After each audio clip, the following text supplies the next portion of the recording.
he said that the adhkar that she can read all of the dhikr that men can do, but she can't read from the Quran.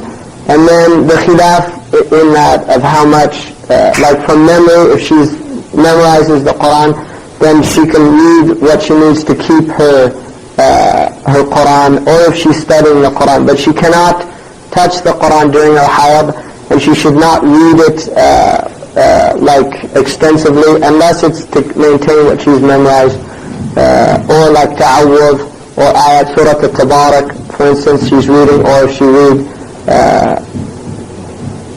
like that. But other than that, she can read any of the ayahs of the adhkar, the ad'iyah, la ilaha illallah, salah ala nabi. You were talking about the previous question? Being in America, I know a whole community, thousands of people who are opposed to Islam because of people. And I wonder what you think of this, and I know that's how people are introduced to a lot of people. And how to approach those people مثلا هو يعرف كثير من الأمريكان الذين يتقربون إلى الإسلام عن طريق التصوف، يعني ما هم مسلمون لكن يسمعون عن معاني الروحانيات في الإسلام وعن هذه الأشياء، فهذا يقربهم إلى الإسلام. فهو قال يعني كيف مثلا بالنسبة لهؤلاء أحسن طريقة؟ أحسن طريقة لإجابة الجانب على الواقع لهؤلاء الذين أسلموا ويسلمون دائما يؤمنون بقول الله تعالى برسالة الغيب من سوء يسلمون بقول الله ما أسلموا من جهودهم خاص، ما أسلموا من جهودهم خاص، أسلموا من قول الله تعالى سبقه الذين وأظن غير أنه معرفة هذه الأحكام التي نتعرض بها ومن جهل هذه الأحكام ولا عمل له صالح، لأنه إذا كان يقول على معرفة هذه الأحكام يرضي بها، وإذا إنما يرضي بها قال يرضي وجوبا ما دام الوجوب قائم مقدم على So he said, first of all, we have to remember that people are guided by the overflowing bounty of Allah subhanahu wa ta'ala, and if somebody is brought to you for that, then Allah has brought him by his bounty. But he said that first and foremost that we worship Allah with these ahkam, and that's what Allah has made binding upon us. And people who enter into Islam, the first thing the Prophet taught people was tawheed, and then he told them that Allah has made 5 prayers incumbent upon you. But once they accepted Islam, they were told you have 5 prayers. So he called them first to the unity of Allah, and then he called them to prayer. And that's the methodology of the Messenger of Allah. And that's what we should be calling people to, is to praying. In this culture, there's a whole false or pseudo-spirituality, which is the idea that you can have haqiqah without sharia. And it's a dajjalic phenomenon. It's misleading people, and it's taking them away from the truth. So it's actually anti-spirituality, because real spirituality is protected by the sharia. In other words, the fruit is protected by the orange is protected by the shell on the orange. And if you take that shell off before it's ripe, you ruin the orange. And so if you try to get spirituality before you've protected yourself with the sharia, then you'll destroy your soul. And you become a false, and this is why they have all these false people who, the mutamalitun, in the Pharaoh's Abadi calls them mutamalitun. They're like people who pretend that their egos are dead, but yet they're filled with all the diseases of the heart, and they only outwardly pretend to do that. قالت يعني بالنسبة لإخفاء ذنوبنا هل هذا حسن أو يعني إخفاء ذنوبنا؟ الذنب لا يظهر ما عصاك يجب عليه إخفاؤه، والله غافر الذنوب بإخفائها وإذا ظهرت عم بلاؤها. So he said, that if you've done things wrong, you should veil them. And if you veil them and make tawbah, Allah will forgive them.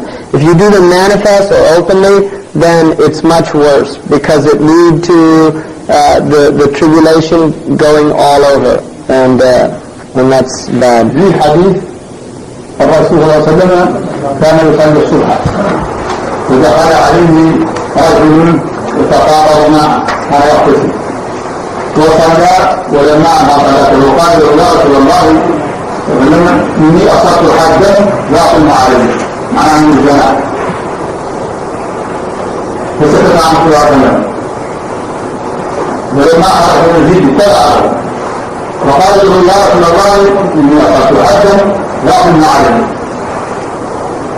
قال راوي الحديث انه التفت اليه وقال له الست جاءت فضحكت وقالت نعم قال له نعم قال له نعم الله له وقال من اصاب شيئا من هذه القارورات ليستد بشكر الله ومن ازال لا فرحه اموره وقضى عليه الحق معناها ان الذنب يجيب سره على عين الناس لعل الله يغفره بشكله والحديث قال من أصاب شيئا من هذه القارورات فليستد بشكر الله ومن أزال صرحة وجهه فقنع عليه الحق ما تقدمنا وما لا يفعل علم من هذا أن صاحب العلم عليه أن يسره عن الناس لعل الله يغفره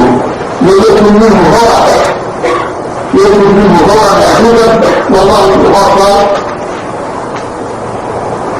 So he said that people should veil their fault, and he mentioned a hadith that a man came to the Messenger of Allah sallallahu alaihi wasallam and he said, I did something wrong, meaning zina, so punish me with the proper punishment. And the Prophet turned away from him. He left, he got up, he walked out. The man followed the Messenger of Allah sallallahu alaihi wasallam outside the masjid, and he told him again. And finally the Messenger of Allah looked at him and he said, didn't you just do wudu and pray with us? And which, in other words, he was telling him that that's what Islam is for, to purify your wrong actions. And the man wanted the had punishment. And he said that the Prophet ﷺ said, whoever does any of these wrong things, these foul things, let him veil themselves with the veiling of Allah and let them make tawbah. And he said, but whoever comes to us, to our faces and admits them, then we will punish him. So the point is that he's commanding us to have sitr from Allah subhanahu wa ta'ala. في واحد سأل بالنسبة لي أنت قلت لا تصحب إلا من ينهبك حاله ويقول على الله مقاله قال إنه إذا هل هم يرضى بأن يجلس مع من هو دونه في الآخرة في حال الطاعات لا تصحب الله هو خير منك وخير الطاعة لله وفي الدنيا لا تصحب الله هو دونك في الناس لأن صحبة الأعرجاء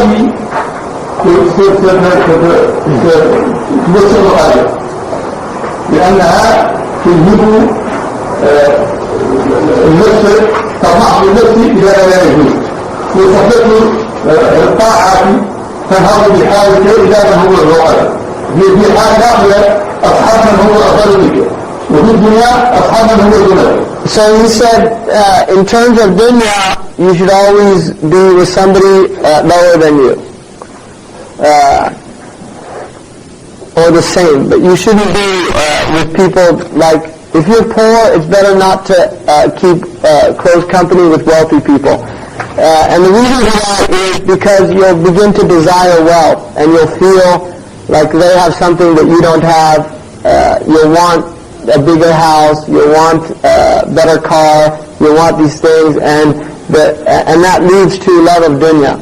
And the same with but then he said that for akhirah, you should always be with people better than you. Because if you're always with people lower than you, then you'll start thinking that your deen is okay and you're better than them. And the thing about the people of Allah is that they tend to look at themselves as being less than everybody else. So they don't really have the danger of, if somebody's keeping company with them, they actually see them as better than them and not the opposite way around. This is why you should keep their company, because it'll make you feel like if that person has that type of humility, then you'll feel much See, and so people who have takabbur and see themselves as better than somebody else, and this is why they say, لا تحقروا عبدا عسى أن يكون لله وليا. Don't belittle people because they might be a wali of Allah. And you never know if a person's maqam is higher than yours. Even if they look like they're worse off than you now. He might be drinking alcohol, but maybe in a few years he makes a tawbah that Allah accepts, and then he becomes a wali of Allah, and then down the road you do something wrong, and the opposite happens to you. So you should never feel that you're better than anybody in the dunya. And that's why when you see people of akhirah better than you, you should always want to be with them.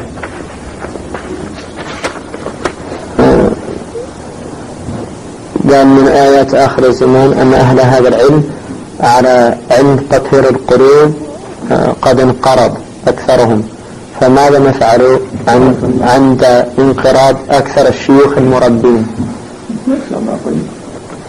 هذا السؤال يدل على قوة اهتمامه بنفسه وبالآخرين جزاه الله خيرا. حتى الاجتهاد وهي لو هم طلب عنه فقط، فالاجتهاد عقل كلكم لا يتوقف وجود الشيخ حمزة في أمريكا لأنه ليس دائما وفقته لا تبقى عليه، لأنكم لن تجدون التقاطع بينكم ولا يذهب منها إليكم، إنه يعلمكم العلم الحقيقي الذي أخذه بحاله وجاءكم به صافيا.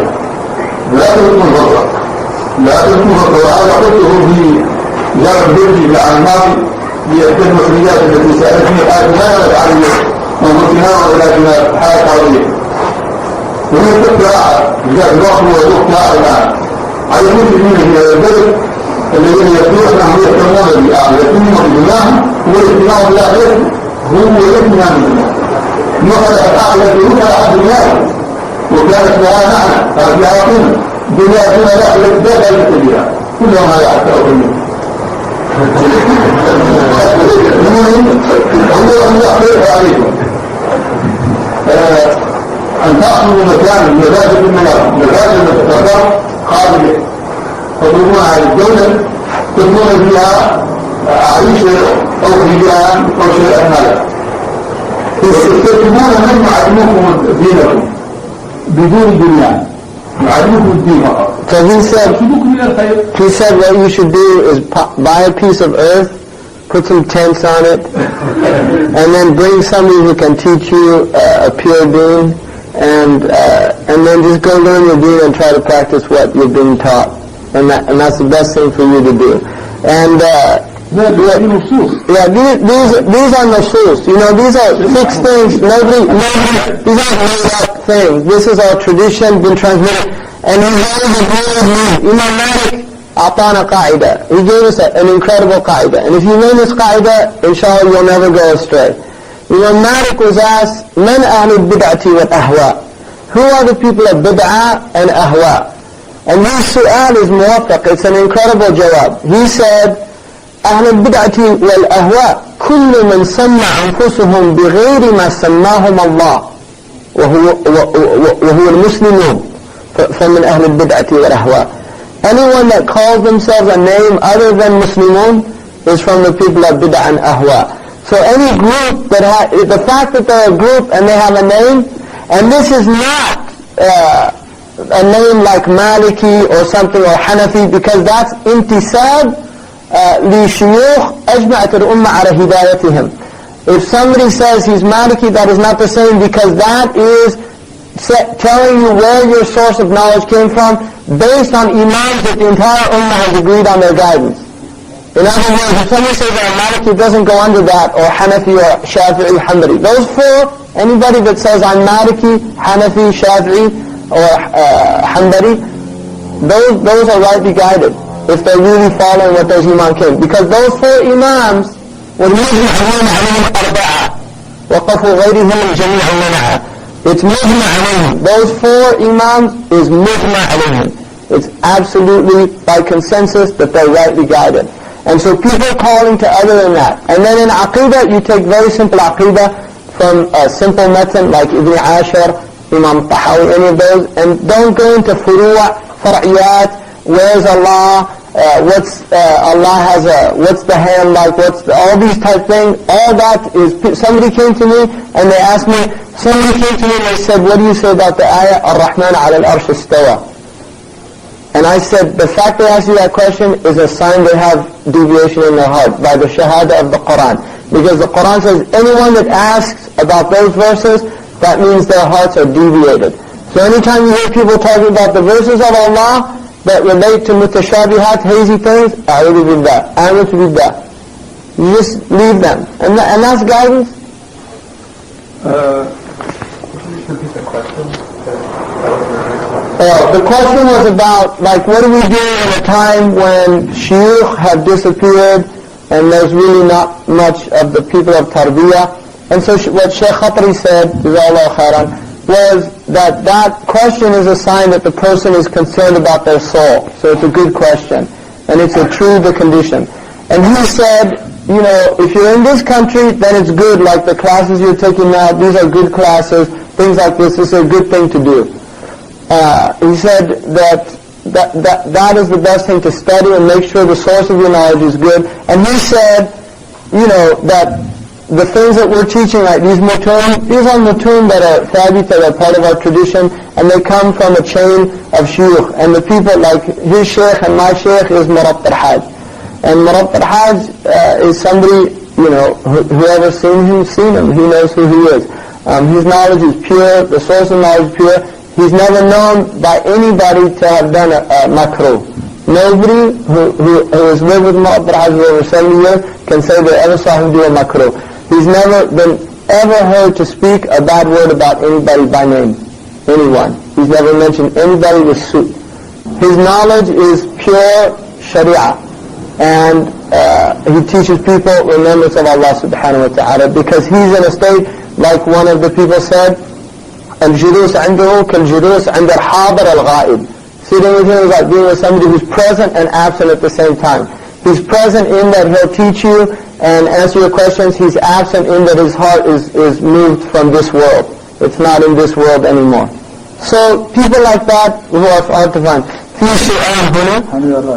Hamza, لا تتواضع. نحن نحبك. Allah يبارك فيك. Sheikh said that we should listen to Sheikh Hamza. Okay, and learn from him. Okay, barakallah fi Sheikh Hamza. Modesty is not telling us that, but I thought I should interject that to understand. في واحدة سألتك قال هي هل ممكن امرأة تأتي إلى موريتانيا وتتلمذ عليك وتستفيد منك، وهل بإمكان هناك لتدريس النساء أم لا؟ المشكلة في موريتانيا، وهذا نفس السؤال الذي سألت عن المخرجة البيت، هذه لنا قالت لنا أن إلى موريتانيا ما من أحد من ذا ويكون لهم إلى موريتانيا بكل سهولة، لكن أنتم عشتم في حضارة هي أصغر حضارة في العالم، وهي أصغر حضارة في العالم. موريتانيا هو أصغر بلد وهو وحاضر، لكن الهمم قطع من السيف. على سبيل المثال يحيى الأمر الذي أدرنا عنانا سنة هناك عناب العنبار هو صدي آمن صدي يدل والبيت الرجال لسلام عليهم. ها هو الآن في الصحراء في القتل وفي أشد هذا عند ذلك الله يحلف الابن تغييره وفي عريش من الشرائط والعداء، عنده عداء بس من العداء بس الموت، وهو باش ما عنده برد، وهو جلده يتقرع وسوف يتقرع سنة كاملة ومن ثم يتكلم وتصير عالم وسيأتي من هنا إلى اليوم عالم جليل، سيأتي عالم صالح.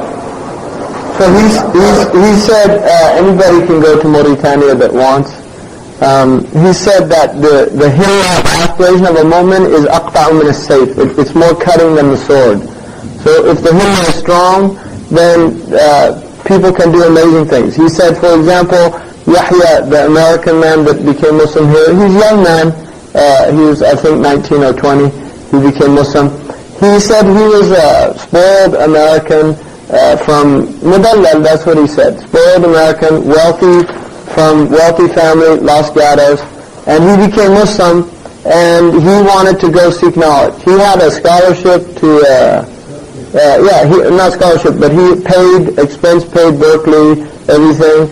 And he actually came to me, he'd already done 2 years of college, and I said initially that just finish the university for your parents' sake, and then go. And my sister, and I told Sheikh Haddameen this, my sister Nabila said, you did an injustice to him. And I said, why? It's only 2 years, it'll go fast, and then he can go do what he wants. She said, how do you know what will happen to him in those 2 years? Maybe he'll get a fitna in Berkeley. Maybe he'll lose his desire for knowledge right now that the feels, in the heart. And I realized when she said that, Nabila told me that, I realized that she was right. And I went and I told him, that advice I gave you, I was wrong. And he said, I'm really glad you said that because I wasn't going to take it anyway. That's what he told me. And then when I told Sheikh Haddameen in Mauritania, who's the cousin of Sheikh Khatri and Murat Hajj's cousin who's learned all his knowledge, he's alim, shadid. When I told him that, he said, when I told him what I said and then I told him what my sister said, he said, Subhanallah, I wanted to tell you were wrong, but my respect for you prevented me from doing that, but I'm glad your sister did. And he said, وَأَنَا أَصْبَحْتُ أُحِبُّهَا, and I have love for her because of the good counsel she gave him. And so he said that he's there now with Murat al-Hajj. He said he lives in a little hut with made out of tree branches with some rags tied together. المهم عن من أراد التعلم يمكنه أن يتعلم في أمريكا النصوص موجودة كل واحد موجود يعطيكم من يعلمكم تعلموا فإذا تعلمتم صلح كل شيء هو ضرب عنه قليل سنة واحدة ضرب عنه. He said, in 1 year you can learn Fard Ayn. It's not very much. And once you learn Fard Ayn, you go where you want, do what you want. Once you learn your Fard Ayn, practice it in your house, do your job, do whatever you want. But if you haven't learned Fard Ayn, don't waste your time with other things because it's all... وكل أحد من الدعاء أو علم يدعي أن يدعي فقولوا له هذا عدم النصوص عدم الأحكام نعمل به سيد الوضوء عدم الصلاة. He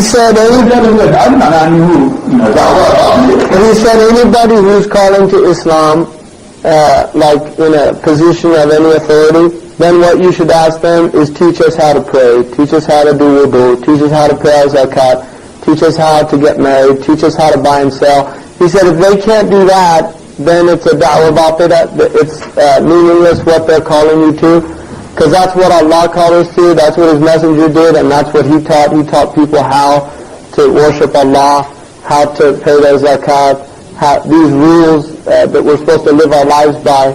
So really that's what we should be doing. قرأت الحاج في الأسبوع الماضي يقول الله الحاج الأسبوع الماضي جاءوا الدعاء لا يدعو الإسلام يقول جماعة إسلام الجماعة يريد كان لا يدعو الإسلام يوصل بعضهم جاء من بيت عرف معنى هذا جاء الحاج يريد المسيح لا يدعو اسمعوا قال لا يوجد المسيح لا المسيح حبيب الأيام هم هذا خير من عاد من ذاته يدعو لا يطلعون مثل أعمال الناس اللي ضيعوا مثل الأخبار العربية لكن فإذا عرفوا أنتم معارض مثل ذلك هذا في الإسلام هذا لا هم مشكلة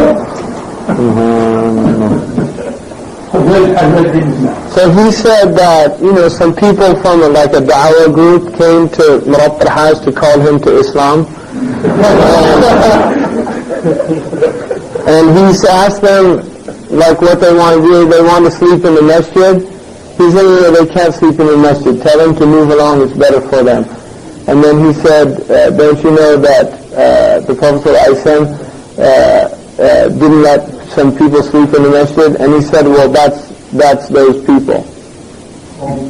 So they should just get along with wherever they're going and don't waste our time. You know. And this is one, there's a man who studied with Murad several years, and he just recently went back. He's a wealthy man from the workshop.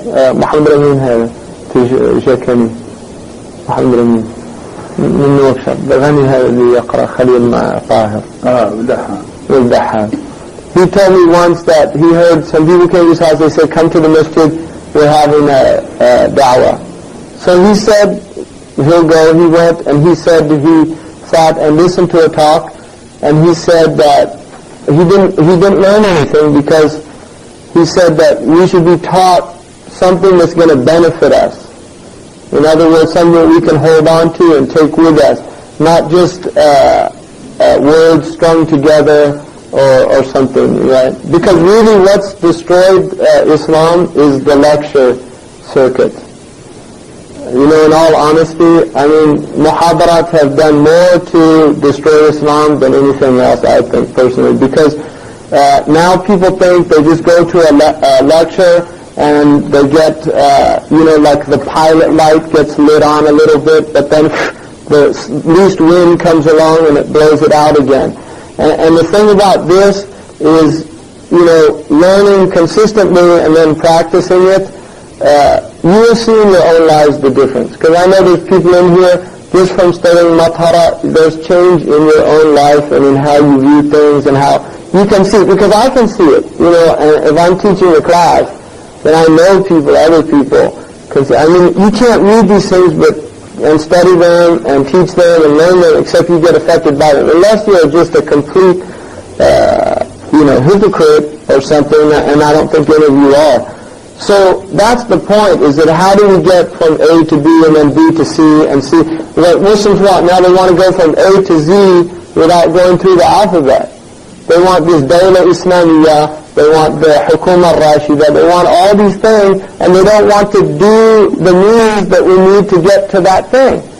And these are why all these groups that call to Islamic government, what are you going to do? Sheikh Abdurrahman, the cousin, he's the nephew of Sheikh Khatri. Sheikh Abdurrahman told me he was in the Gulf and these people were telling him we have to get a government, Islamic government. And he said, all right, let me ask you something. I'm the ruler of the Emirates and I give you the government today. What are you going to do? What's your economic plan? What are you going to teach the people? What are you going to put on the television instead of what's on it now?